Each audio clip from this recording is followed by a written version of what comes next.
Viral nga ngayon sa social media ang nasabi nga pong video nitong si Motovlog Yana, kung saan ay marami na nga po ang nag-advise sa kanya na i-erase na ang nasabing commotion o ang road rage sa kanila ng isang pickup driver na kanyang sinabihan na sapakin, minura at ininsulto, na not knowing na ang nasabi palang driver na iyan ay may sariling kumpanya.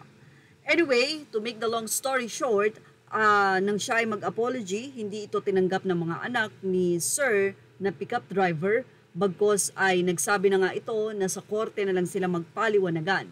Hindi lang yan dahil napipinto na ma-revoke ang kanya nga pong lisensya dahil sa May 6 ay magkakaroon nga daw ng hearing itong si Yana at ang LTO. Pansamantala ay tinanggalan muna siya ng lisensya for 90 days. At kung hindi nito ma-explain ang kanyang sarili, ay marirevoke at maaalisan siya ng lisensya.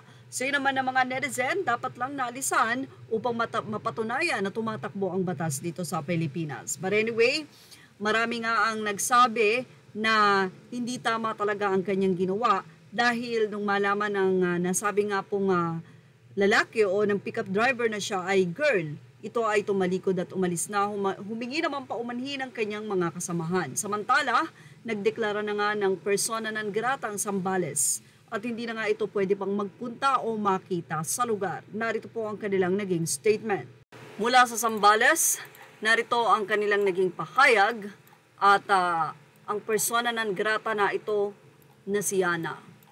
Resolution number 2025-1469 declaring Yana Motovlog persona non grata in the province of Zambales.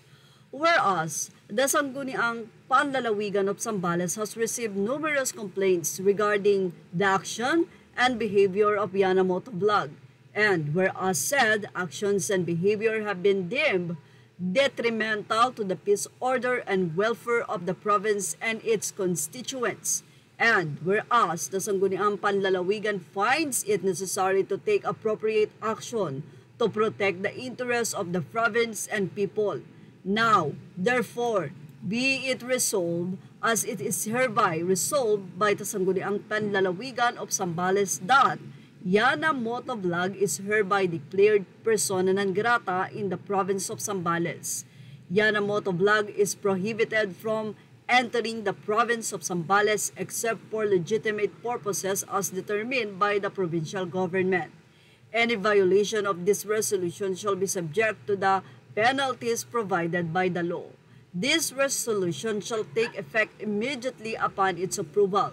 So, resolved certification. Ito po ay gumagana na matapos ang approval nito. Yan ang ating showbiz snap update. Thank you for watching. Images are all credit to the rightful owners. Please like, share, and subscribe.